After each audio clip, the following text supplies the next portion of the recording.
So a warm welcome to one and all present in this webinar. It is now my great pleasure to introduce Dr. R. Subramani. Dr. R. Subramani is an associate professor and the head of the Department of English in Madurao College, Madurai. He has done his PhD on Sri Aurobindo and he is a recognized PhD guide of Madurai Kamraj University. He is nominated by MHRD Minister as a member of MHRD Grant in Language Committee. He has been delivered several lectures on IIAS Simla. He also has 14 books published under his name, such as The Life and Philosophy of Adi Sankaracharya, The Life and Philosophy of Sri Aurobindo, Vedas and Vedic Patronage in Tamil Nadu, Study of the Vedic and Upanishadic Literature, Education in the Vedic and Upanishadic Times, and many more. He also has several papers published in the UGC approved journals such as The Ideal of Human Unity in Sri Aurobindo and the Teilhard de Chardin, Sri Aurobindo and Integral Yoga, Sri Aurobindo, the Mother, and Ramana Maharshi, their vision of India, etc. He also has published paper in various books such as Ecology and Spirituality in the Jain Tradition, Evolution of Consciousness, Paran K. Burma's When Loss is Gain, and Sri Aurobindo's Life Divine, etc. Dr. Subramani, we are truly glad to have you here in this webinar. So I thank to all the participants. Many of the participants are also attending from outside of India, such as Brazil, few from Spain and all. So I thanks to all of you who are attending this webinar. Dr. Subramani, now I request it's over to you, sir.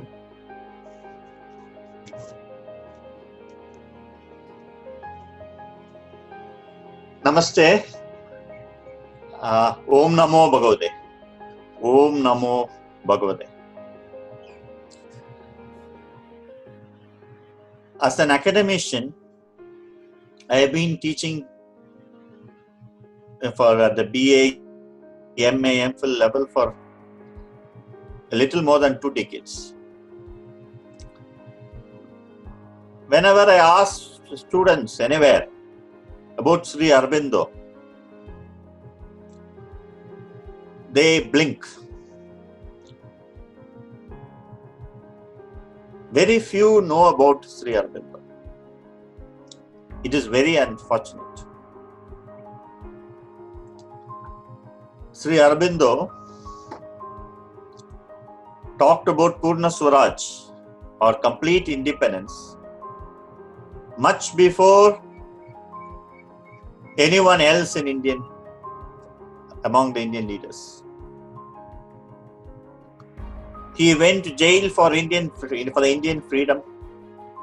He was in jail for a year, and he has written over 40 books, each running to 1,000 pages. But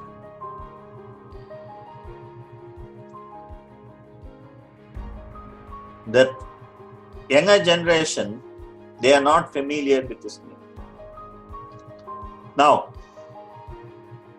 the 19th century was a period of great social and spiritual churning in India. You all heard of Raja Rammohn Roy, the way in which he tried to integrate the East with the West and cleanse India of its bad social practices. Then Ishwar Chandra's Vidyasagar, Swami Dayanand Saraswati of Lahore, Punjab, his Arya Samaj, and Raja Rammohn Roy's Brahma Samaj. Then Ramakrishna Paramahamsa, whom Sri Aurobindo said who contained the essence of all the avatars in history. Ramakrishna Paramahamsa integrated different systems of Hindu thought and different religions. Sri Aurobindo said, it will take 500 years for mankind to assimilate the teachings of Ramakrishna Paramahamsa. Ramakrishna Paramahamsa preached Bhakti, Jnana. He integrated all schools of Hindu thought. He said Brahman, the divine, can be with form, without form. Don't limit God, he said. He said God is in all, but all are not in God. God is in all, but all are not in God. Satchidananda, Brahman, is the only reality. Sri Aurobindo wrote that the Renaissance in India started when the educated people of Calcutta prostrated before an illiterate peasant called Ramakrishna Paramahamsa.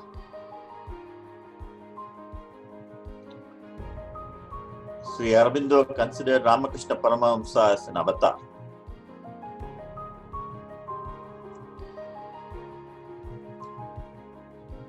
His disciple Swami Vivekananda took the message of Vedanta both to the West and to India.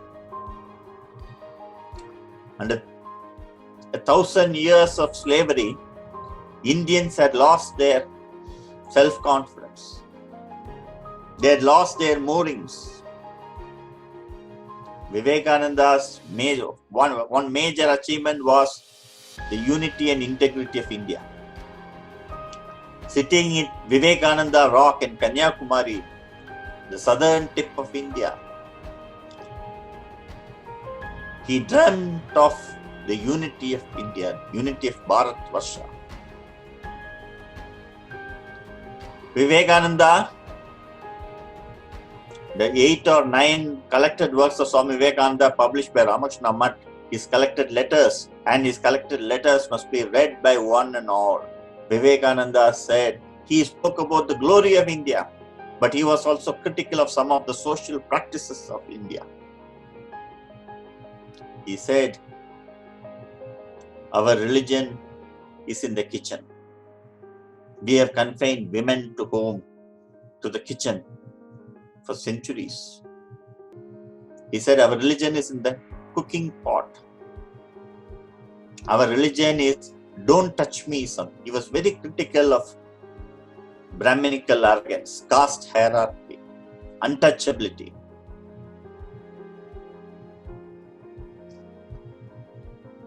He traveled the length and breadth of India as a parivrajaka and created a renaissance in this nation. Rajagopalachari said about Swami Vivekananda,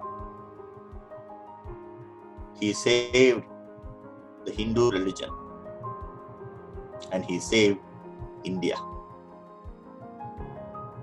For India to be saved, the Hindu religion is to be saved.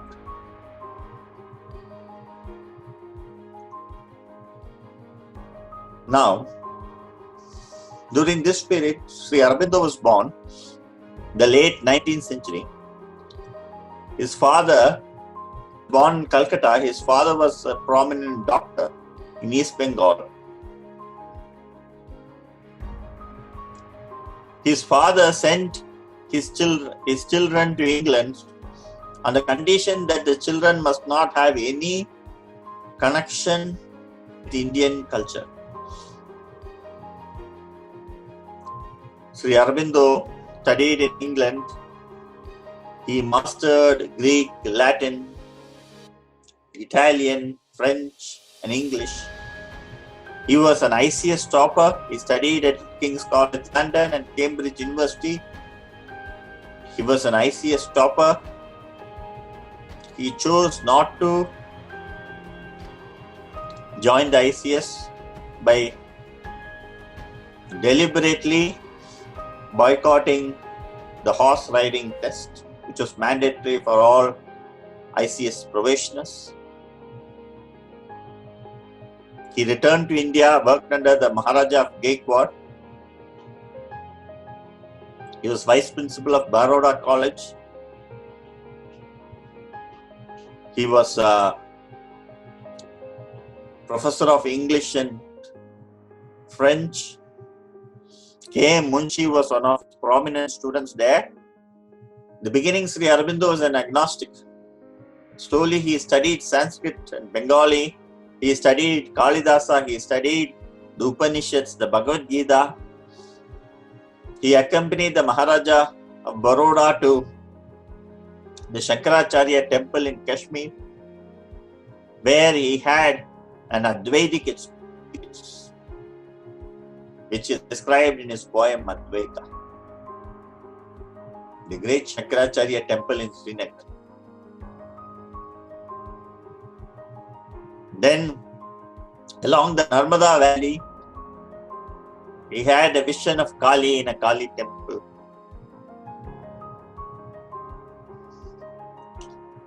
He studied, he practiced pranayama, yoga.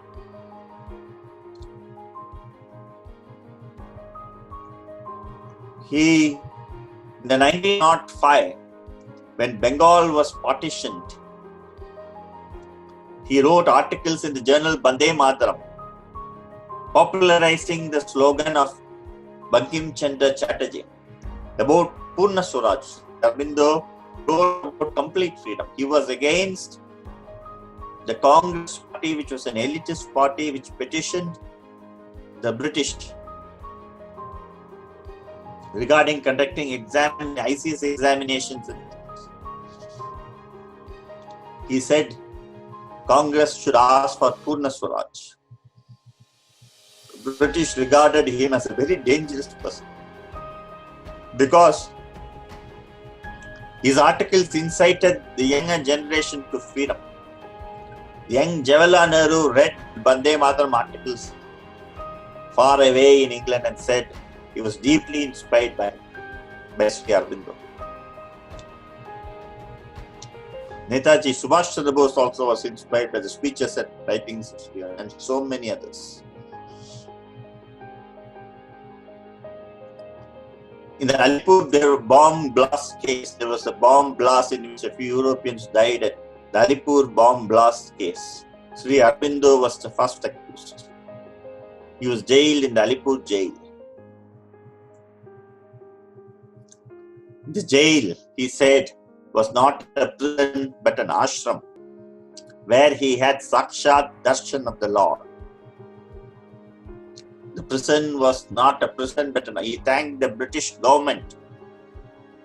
The entire account is there in the book Tales of Prison Life, written in Bengali and translated into English, now published by Sri Aurobindo Ashram.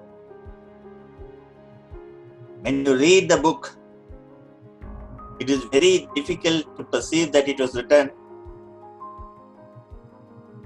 It is about his prison experiences. Very difficult because the book is extremely humorous. He thanks the British government for having put him in jail, and he said that he had Sakshat Darshan of the Lord.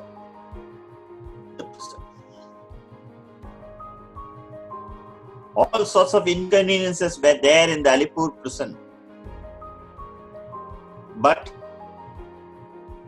Sri Aurobindo says the prison was his ashram. The prison was his ashram.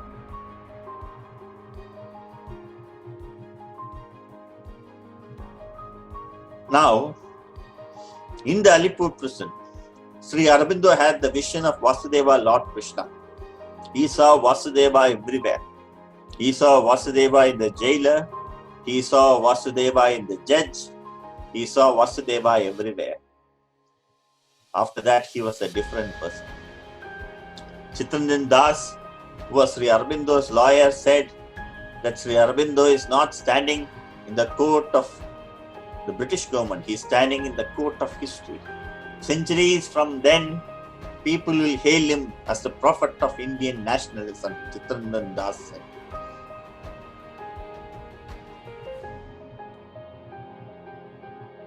Sri Aurobindo, after being acquitted in the Alipur bomb blast, was still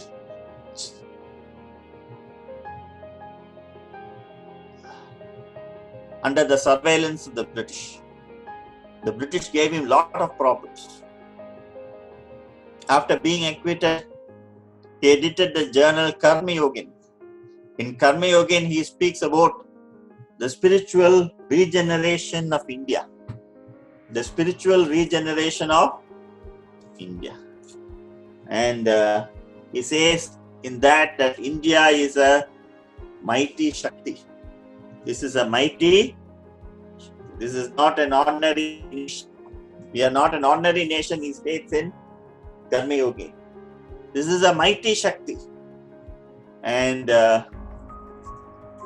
I suggest that you read the Bande Mataram and Karma Yogin writings of Sri Aurobindo, because he speaks about the social problems too. He speaks about how we ill-treat the so-called untouchables, how we don't treat them properly, the need to liberate the untouchables, the need to liberate women. And he talks about the caste system. He talks about so many issues that pertain to the society. The Vedanta of Swami Vivekananda and Sri Aurobindo is not a Vedanta divorced from social problems. They were very much rooted in the society. Sri Aurobindo addresses almost all the problems pertaining to the Indian society of that time. The Hindu-Muslim problem.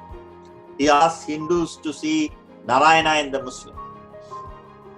He says, when we write textbooks, let us write textbooks about the positive features of the Mohammedan civilization. This was written way back in 1908. But when Muslim League was formed, he opposed the formation of Muslim League. He was also opposed to the Khilafat movement. Sri Mahatma Gandhi's support to the Khilafat movement was opposed by Sri Aurobindo. Sri Aurobindo was also was against pampering any community for political gains. He was for genuine Hindu-Muslim unity. He was not for pampering any group.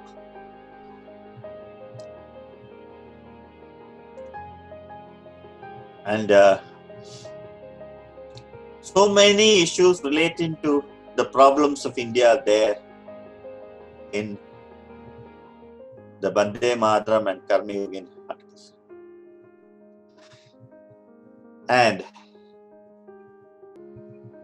if you read the Uttara speech of Sri Aurobindo, 1909, he talks about how he had the darshan of the Lord.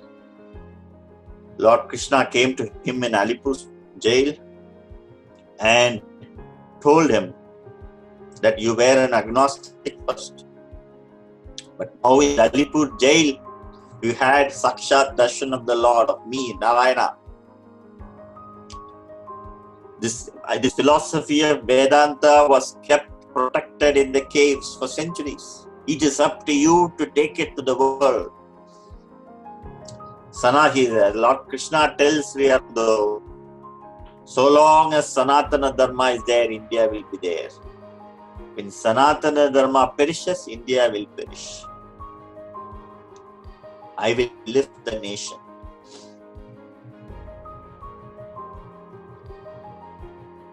And Sanatana Dharma is nationalism. This is a great speech of Lord Krishna, the Uttar, which was revealed to the world by Sri Aurobindo in his Uttarpara speech.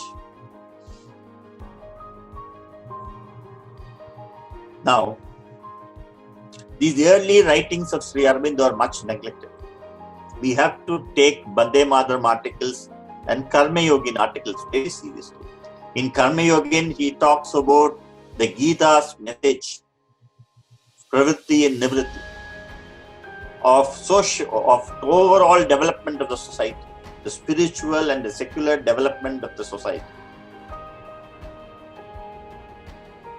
of regeneration of India based on the principles of the Bhagavad Gita, of Lord Krishna's message in the Kurukshetra war. Then he got a higher call. He came to Chandanagur, which was controlled by the French. From Chandanagur, he came to Pondicherry. Pondicherry was also controlled by the French. Since he was harassed by the British, he came to French Pondicherry, but there also the British chased him. The ancient name of Pondicherry was Vedapuri. The place where Sri Aurobindo Ashram is now located is exactly the spot where Agastya did his tapas.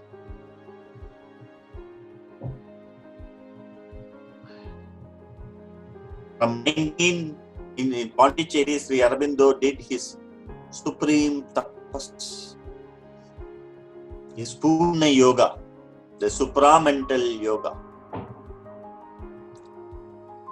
From 1914 to 1921, he edited the journal Arya. Arya doesn't refer to any race, the Aryan race, it doesn't refer to that. Arya means an evolved person, spiritual. All Indians are Aryans. We are all spiritual, basically. We are a spiritual race. From 1914 to 1920, more than 40 volumes of Arya, each running to 1,000 pages. Sri Aurobindo had the largest vocabulary in the English language. It's a great contribution to world literature and world spiritual literature. In the Arya, it contains Sri Aurobindo's Foundations of Indian Culture, essays on Gita, his commentaries on the Isha Upanishad, on the Kena Upanishad, Secret of the Veda, the Life Divine, his sociological essays like on human unity,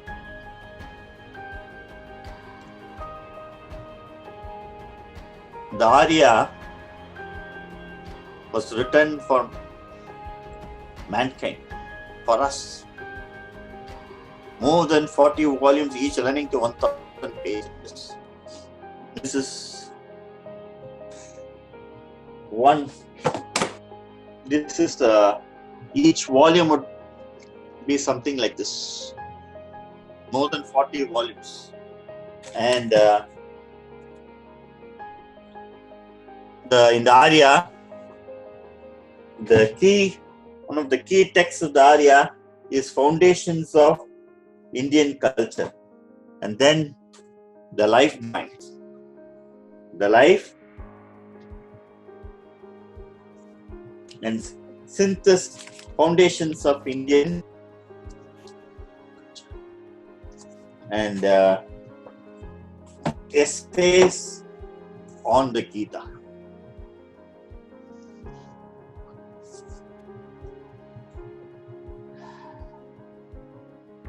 Foundations of Indian Culture is a response to William Archer's criticism of Indian culture, stating that Indians are barbarians. Sri Aurobindo speaks of the greatness of Indian culture. In Foundation, he deals with the society, politics, economics, law of ancient Indian culture. He also speaks about the loopholes of our culture. And this Foundations of Indian Culture is a much neglected book in academia. In culture studies, we have hostile forces invading the academia. Sri Aurobindo says each nation is the Shakti or power of the evolving spirit in humanity and lives by the principle which it embodies. India is Bharata Shakti, the living energy of a great spiritual conception, and fidelity to it is the very principle of our existence. He speaks of the different aspects of ancient Indian culture in this book, Foundations of Indian Culture. And then you have Life Divine. The Life Divine is the spiritual manifestation of Sri Aurobindo. In Life Divine, he talks about the consciousness. Consciousness is, you are basically consciousness, awareness. And consciousness, Satchidananda, Brahman, Supermind is the acting power of Satchidananda. And Satchidananda involves, that is, it comes down, and Satchidananda evolves. Satchidananda comes down and Satchidananda goes up. But Satchidananda is there, immanent in creation. The supramental consciousness, which is the Shakti of Satchidananda, is there in creation. And Aurobindo rejects Adi Shankaracharya's Mayavada. He says the universe is not an illusion. The universe is divine. And Satchidananda is there at all levels. That is, inconscience, it is the darkness, inconscience, from inconscience to matter. Matter is also Brahman, he says. Matter is divine. Annam is Brahman. Spirituality, traditional spirituality ignored matter, he says. Matter is also important. From matter to life, the vital principles which are there in mind are also. The vital is the seat of the ego. The vital is the seat of passion, jealousy, lust, greed. The vital must be cleansed for the divine to be seated inside. The life principle. Then the mind.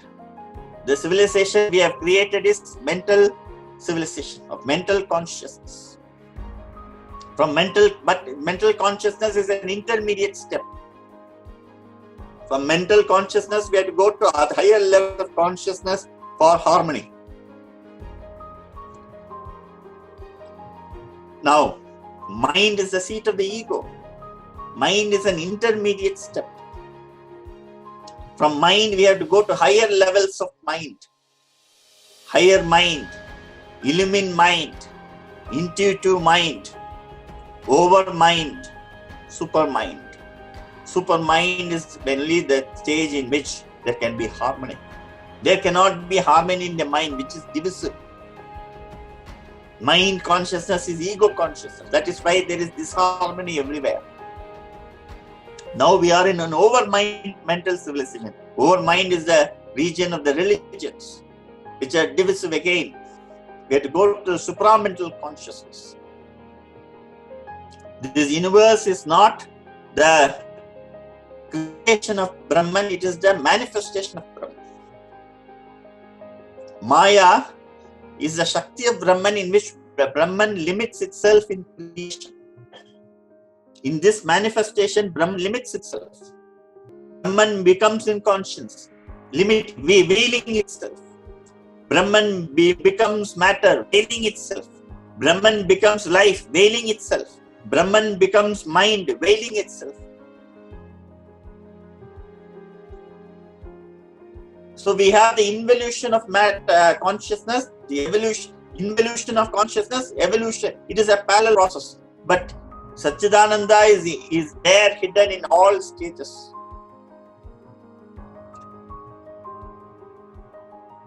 The supramental consciousness is the consciousness in which knowledge and will, both in the mind consciousness, what we think will not happen.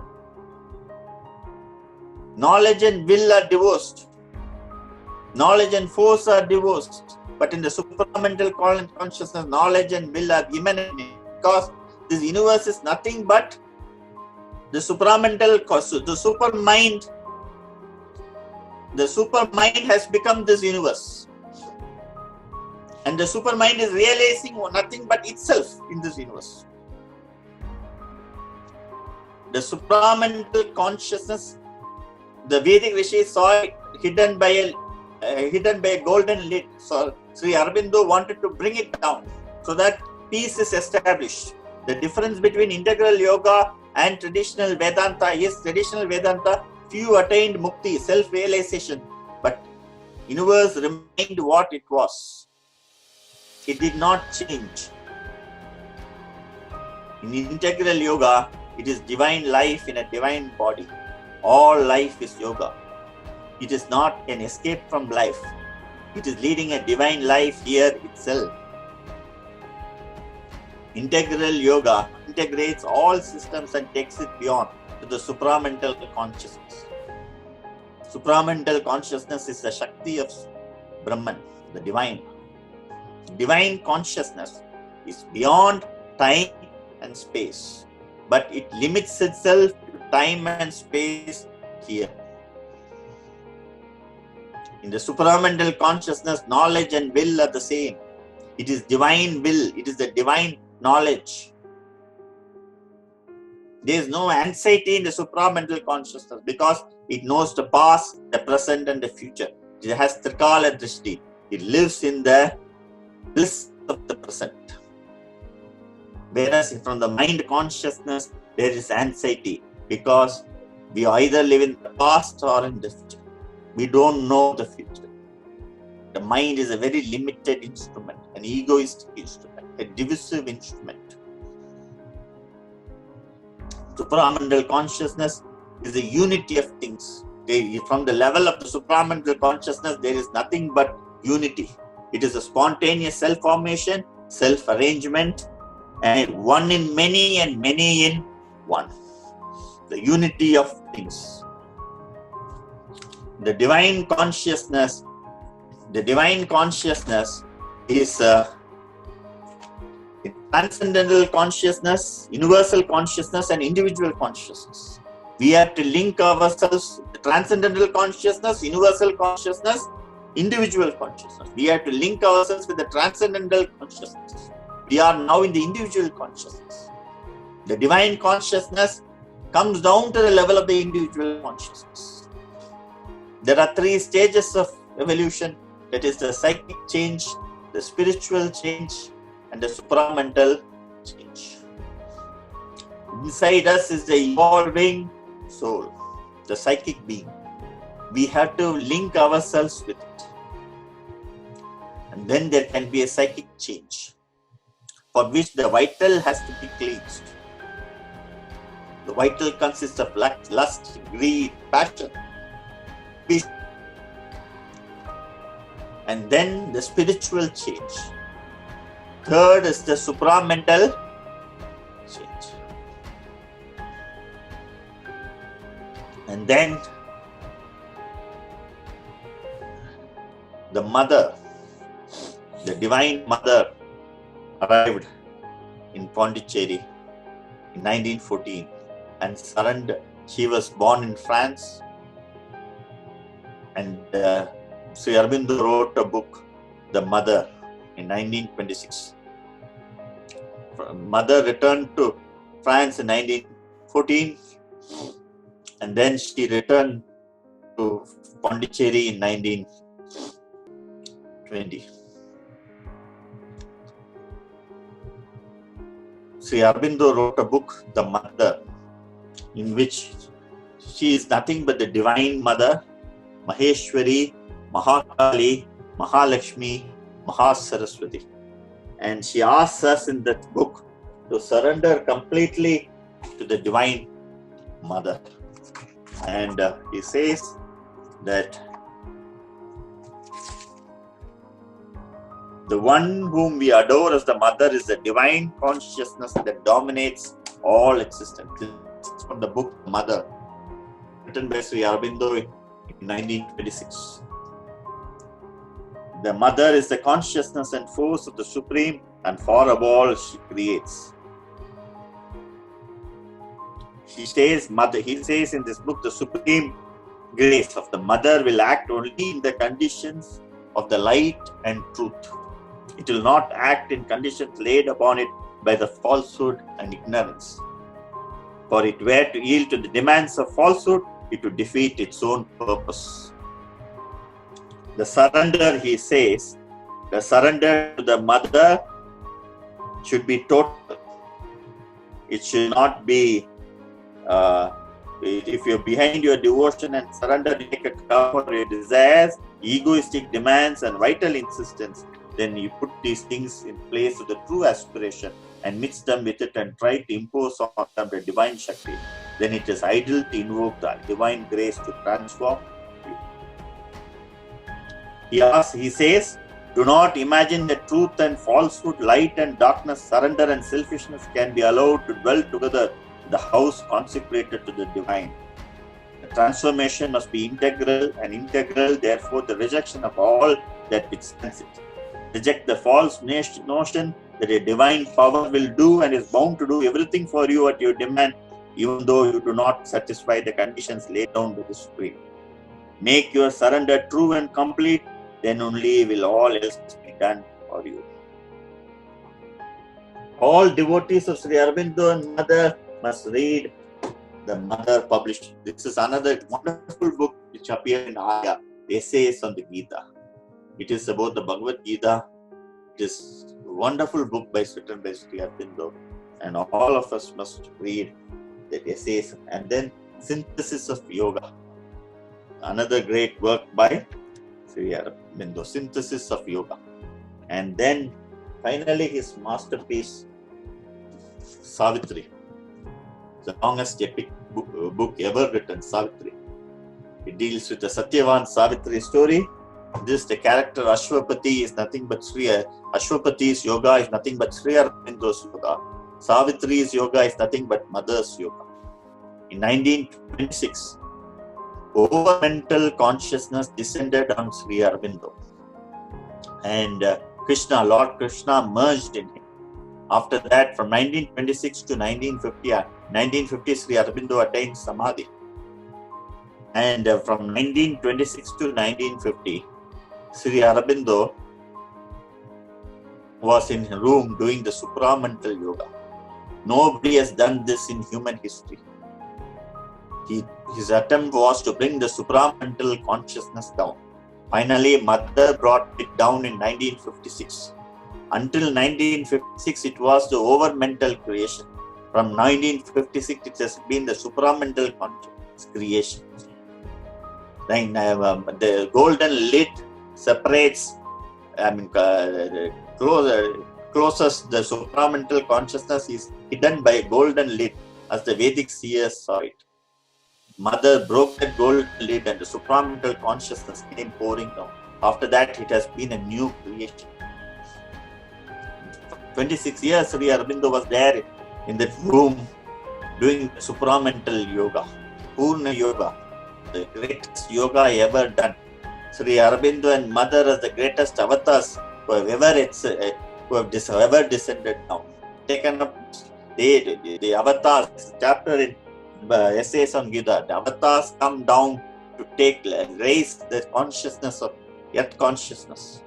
Now, the previous avatars were not able to change the society because they came from the over mental plane. Sri Aurobindo and Mother, they came from the supramental consciousness. They are the greatest avatars known in human history. And their greatest achievement was bringing the supramental consciousness down. It was all described in Savitri wonderfully. And reading Savitri is doing that supramental yoga. The Divine Mother, in Savitri and Life Divine, they have described the supramental consciousness as it is Brihat Satyam. Satchidananda is Brihat Satyam Ritam, and supramental consciousness is a spontaneous self-formulation, self-arrangement. It is a link between the Satchidananda and mind, one in many and many in one. It is the double power of the divine nature is the spontaneous self-formulation and the self-arrangement. Supramental consciousness is truth vision, truth audition. It is divine sight, divine hearing. On the human level, revelation, and on the human mind level, it is revelation and inspiration. But in the supramental consciousness, it is truth vision and truth audition. Super mind, it is also subject to knowledge by identity and objective knowledge. That is, in the mind level, this knowledge is very subjective. It is by identity. But supramental consciousness is all comprehensive knowledge. The universe is nothing but Brahman in the making. All of us are in the surface consciousness, in the egoistic consciousness. That is why we are not able to perceive the truth. 95% of the consciousness within us we don't have access to, because we are in animal consciousness. Sri Aurobindo states that just as the ape can become man, man can become Superman. The animal was the laboratory in which the man consciousness was being experimented. Man is the laboratory in which divine consciousness is being experimented. Just as ape can become man, man can become Superman. This mind is an intermediate step. Man is an intermediate step. Mind is not final, man is not final. Just as from a revolution from ape to man, we are not able to jump from one tree to another tree. Similarly, when man evolves from man to Superman, intellect will not dominate, intuition will dominate. We will be controlled by intuition. The mother had the vision of the supramental being. It was neither man nor woman. It was plastic in body, and there's no digestive system. Energy through sun, through the smell of the flowers, through this, energy is obtained. Mother had the vision of the supramental being. The supramental being is not a product of biological union. In the supramental being, knowledge and will are the same. What it wants, it will get, because it is divine knowledge, it is divine sight, divine hearing. This is neither man nor woman. The body is plastic. Even death can be conquered. The mother from the 1920s, she ran the ashram. Sri Aurobindo had to abandon the body because he felt mother's body was more to do the yoga. He can continue the yogic sadhana from another level of consciousness. He gave his mother the mind of light, and he abandoned. It is a supreme sacrifice made by Sri Aurobindo. Mother continued with the sadhana. In 1956, she brought down the supramental consciousness, which is now working through the inconscience, through the vital, through the matter, vital mind. Like Chinnamasta, the Devi which cut her head, the Divine Mother there's so much violence now because the Divine Mother is cleaning up for the new creation. Mother used to ask this question, are you ready? If you are not ready, it will not be a supramental change, it will be a violent change. We have to cleanse ourselves of our vital emotions, meant by ego, passion, lust, greed, ambition. We have to evolve. Mother was a supreme feminist. She believed in total liberation of women. But she was not for woman depending on man out of attraction. Mother also said, for true feminism, woman must not depend on man, man must not depend on woman, they should not have mutual attraction. Also, woman should not glorify motherhood. In the ashram, in 1940, she made the girls wear shorts, made them do gymnastics, all the sports, physical activities. She did not discriminate between boys and girls. She made girls do the jobs that men did. She did not permit men inside the kitchen. She said they have had enough with the kitchen. Mother was stronger than nuclear. Now mother's force is even more stronger. 1973, mother also abandoned the body to continue the sadhana at a different level of consciousness. As she did even yoga, the yoga of the cell, supramental. In integral yoga, matter has to be supramentalized. Earth consciousness has to be supramental. The cellular consciousness has to be supramental. The cells in her body were chanting Om Namo Bhagavate. Sri Aurobindo Samadhi in 1950, Mother Samadhi in 1973, but they're still there. They are stronger than ever. Just call Mother, they will come. Sri Aurobindo and Mother also intervened in outside world a lot. When Cripps mission came in 1942, Sir Stratford Cripps brought this proposal of India's freedom. Sri Aurobindo thought that it was a great opportunity to prevent the partition of India. So he sent a telegram to Cripps. He sent a letter through the lawyer Doraiswamy Iyer to meet Mahatma Gandhi, Rajagopalachari and Jawaharlal Nehru.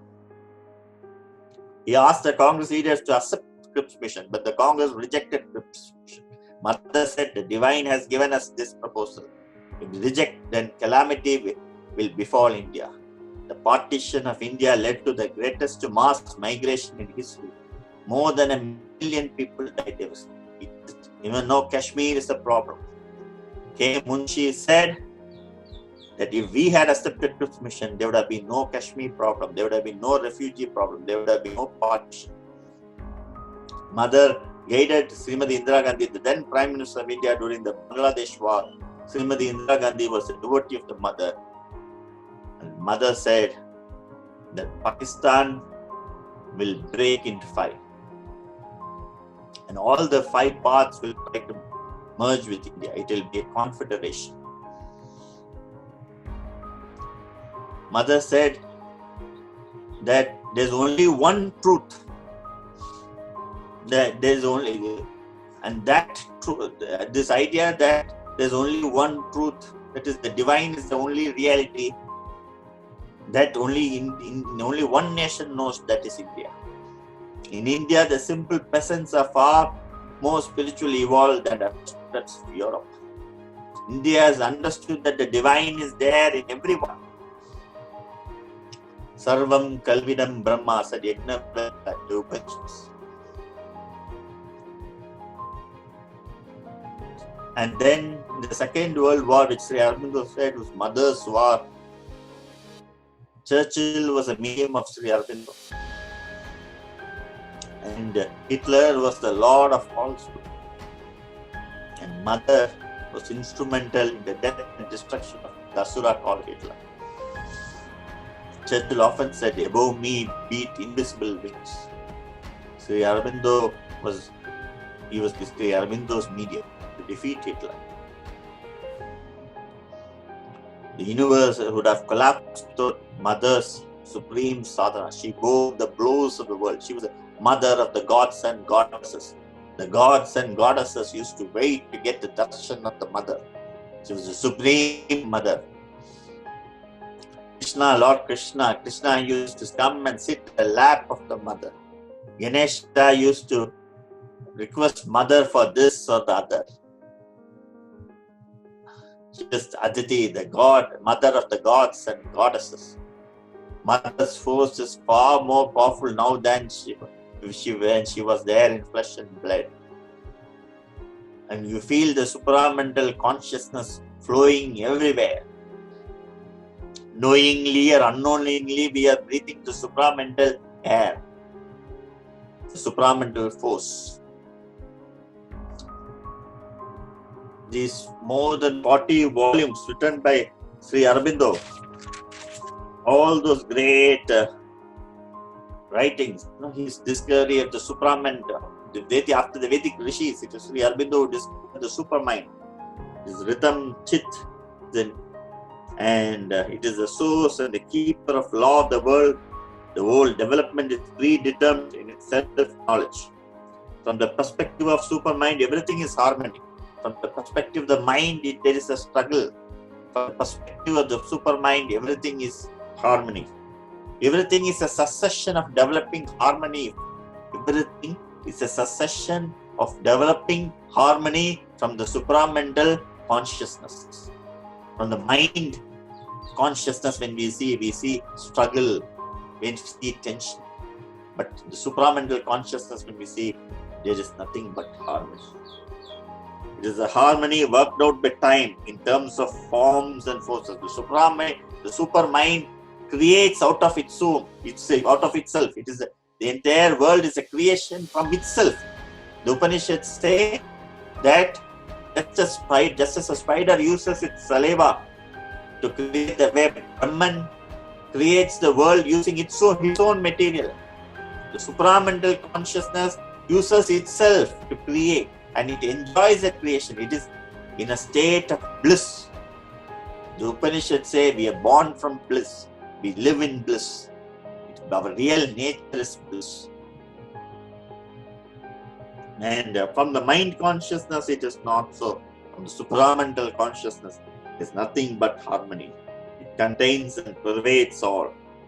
It is a harmony worked out by time in terms of forms and forces that stand related in an all-containing extension. Now, all these works of Sri Aurobindo, among all, I suggest that you begin with Foundations of Indian Culture,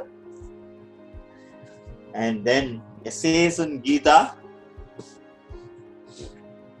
and then his commentaries on the Upanishads, then Life Divine, and the small book, The Mother.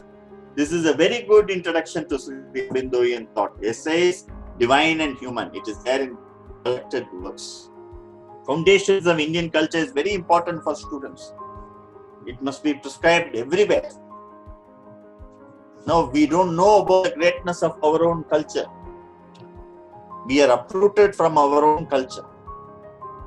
That is why we are in Tamasic consciousness.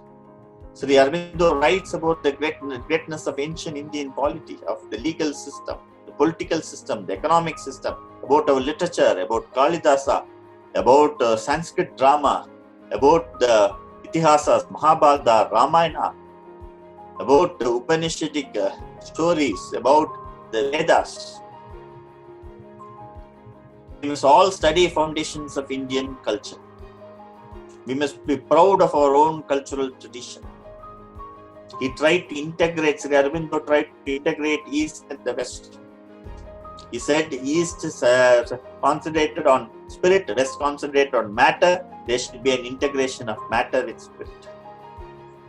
In Secret of the Veda, Sri Aurobindo has given us a mystic interpretation of Veda in contrast with Sayana's ritual interpretation of the Vedas. 14th century, Sayanacharya's ritual interpretation of Vedas, Sri Aurobindo has given us a mystic interpretation of Vedas in Secret of the Veda. And he also says this Aryan Dravidian theory is nonsense. All Indians, we are all Aryans. And Subramania Bharati studied the Vedas under Sri Aurobindo, and he wrote a book in Tamil on the Vedic riches. After Subramania Bharati's study under Sri Aurobindo, Bharati's poetry became very mystical.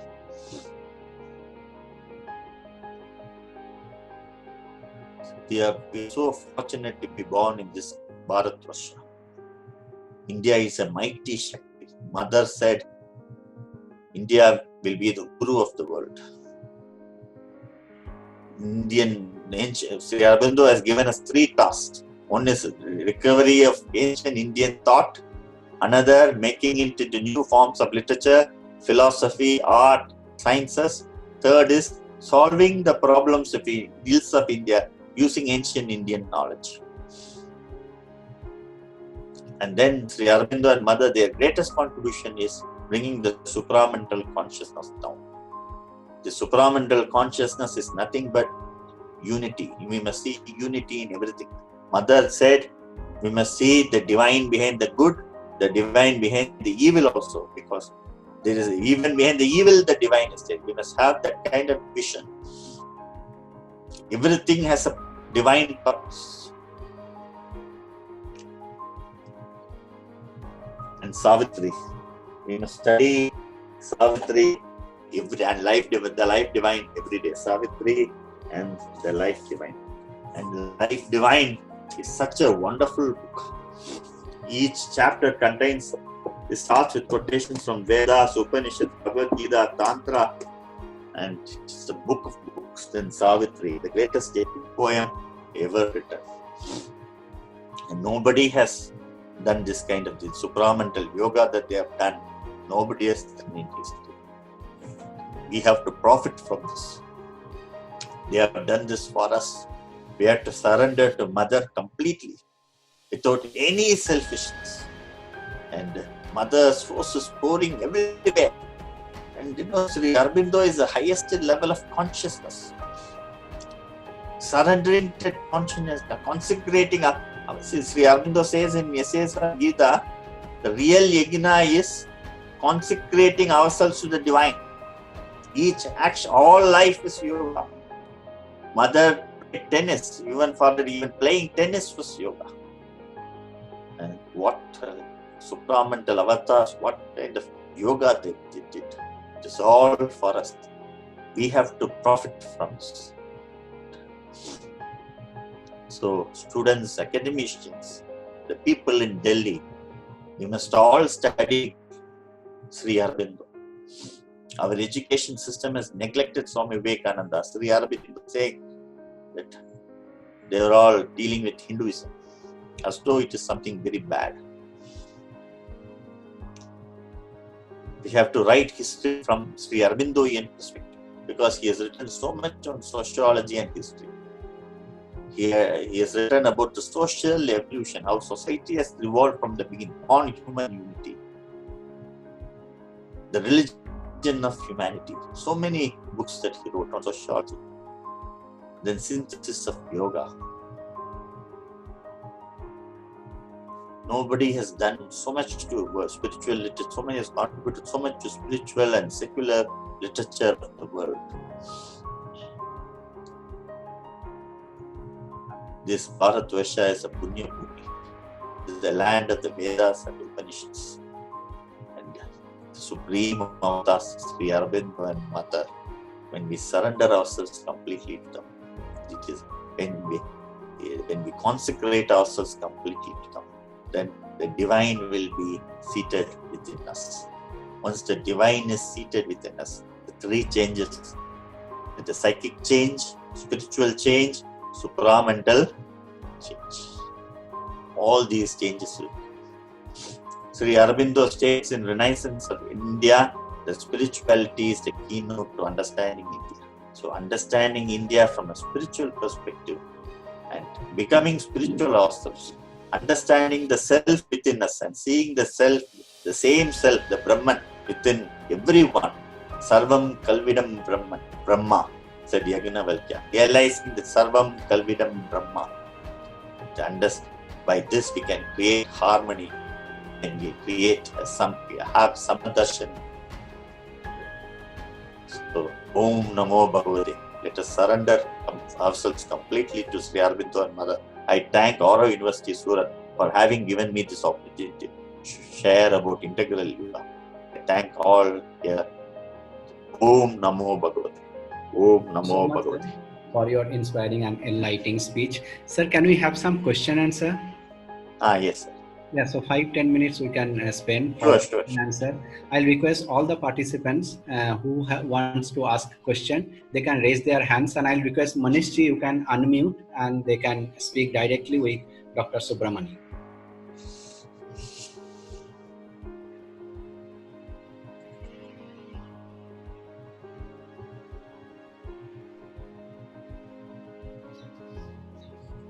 So participants, you can ask a question by raising your hands.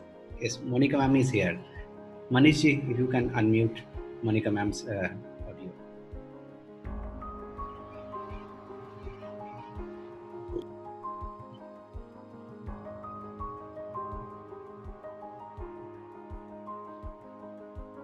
Yeah, Deviji, am I audible? Yes, ma'am, you are audible. Please. Yeah. So I would like to thank our honorable speaker, sir, for giving us a wonderful insight and the description of, the meaningful association of Mother and Sri Aurobindo with respect to the definition of spirituality. Sir, my question to you is, like, when we talk about practicing spirituality at various levels of our being, so do you think that there's one stage when we can say that yes, we have attained the higher level of spirituality in our life, in our actions, deeds, and in that thought process in totality, because I think it has no measurement. When it comes to its qualitative aspect, there's no measurement. And I think there should not be also. But yes, many times we think that we also need to self-evaluate ourselves on the basis of, our level, optimal level that we should attain as an individual human being to a particular level of spirituality. So, what will be your insight and suggestion to us? How can we measure our spirituality? Yeah, can you throw some light on this, sir? Yeah. Namaste, madam. Let us purify our speech, purify our mind, cleanse the mind of egoistic desire, of lust, greed, passion, anger, jealousy, and go higher and higher in consciousness. And there's no limit to which we can go. This Mother and Sri divine, when the divine consciousness is taking us, there's no limit. And how do we measure? There will be total. Inside us there are a lot of conflicts. As we grow higher and higher in spirituality, there will be harmony within and harmony without. We will be harmonious with others. We will be harmonious within ourselves. That will be a measurement.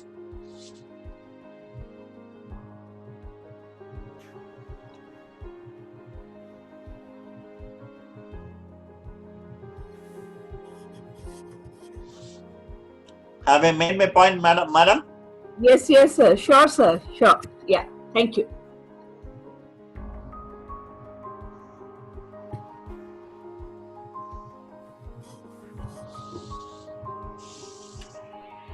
Yes, one more participant wants to ask something. Manishji, if you can unmute the audio.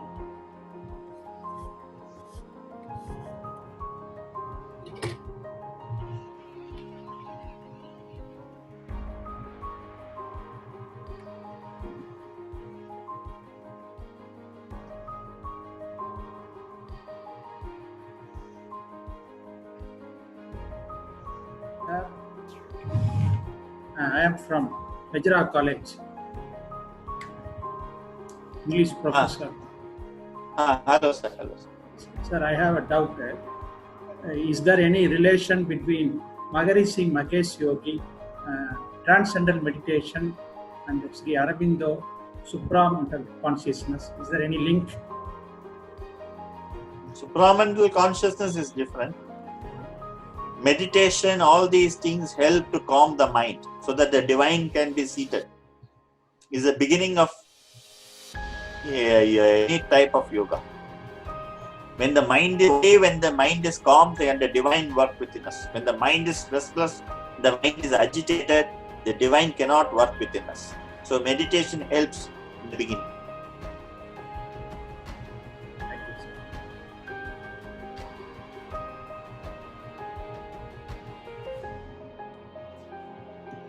Yes, Fatima is there, Manishji. I have a question that I am studying Sri Aurobindo studies from 1 year, and supramental consciousness and all these terms are likely friendly, but still I am not able to, at least at a mental state I am also not able to understand. So now my understanding is there can be two type of consciousness. One is egoistic, like I am everything is I am governing, I can take my life of decision. And the second consciousness is sarvasva, everywhere is God, and God, everywhere is me, or God is within me. So maybe supramental consciousness and all these terms are, maybe I think are these are practical, or maybe still I am not able to understand at my mental state. So what are your views, and please give some highlight on. First we must understand that we are not the mind, we are not the body, we are something higher than the mind and body. Soham, the Upanishad says, we are divine, we are the divine consciousness. We are not the limited body, we are not the limited mind, which is animal. We are the eternal consciousness. So Amrita Shapraha, the Upanishad say, O children of immortality, we are the immortal consciousness. So we should try to come out of the limited body and the limited mind, divinize the body, divinize the mind, connect ourselves with the divine consciousness. and surrender completely to the divine consciousness, so that the divine consciousness takes us to higher levels of consciousness. See the divine within us and see the divine in everyone. Yes, sir. Thank you.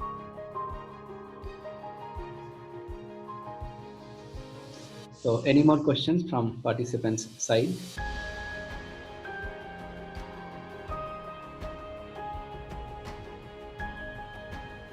I have one more question from like now my question is what is integral? So according to me, I came at that point like integral we use word for to hide our ignorance. Like whatever thing we pursue, we are supposed to take by our nature as integral, but we are the ignorance being and we don't see the thing as a whole. So to hide our ignorance, we are using integral. So what are your views on integral? The integral unites, integral yoga, integral means something synthesizes. It is syncretic. It unites everything. It takes everything to higher level. Unites everything and takes it to higher level. So integral, in integral yoga, Advaita, Vishishtadvaita, Advaita, different systems of thought are integrated and taken to a higher level.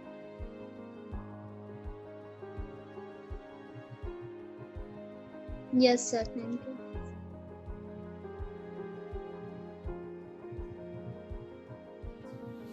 Any more questions?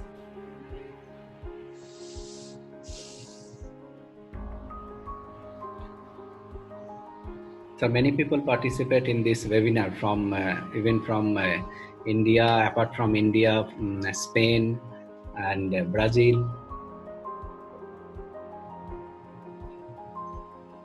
So I think there is no more questions, sir. So, sir, we are really very thankful for your kind acceptance of our webinar invitation. You are always very kind. So in future also, we are always expecting your guidance, because Sri Aurobindo, our university, always following the vision and mission that shown by Mother and Sri Aurobindo. And in future also, we need your guidance in this path. Thank you so much. Om Namo Bhagavate. Om Namo Bhagavate. Om Namo Bhagavate.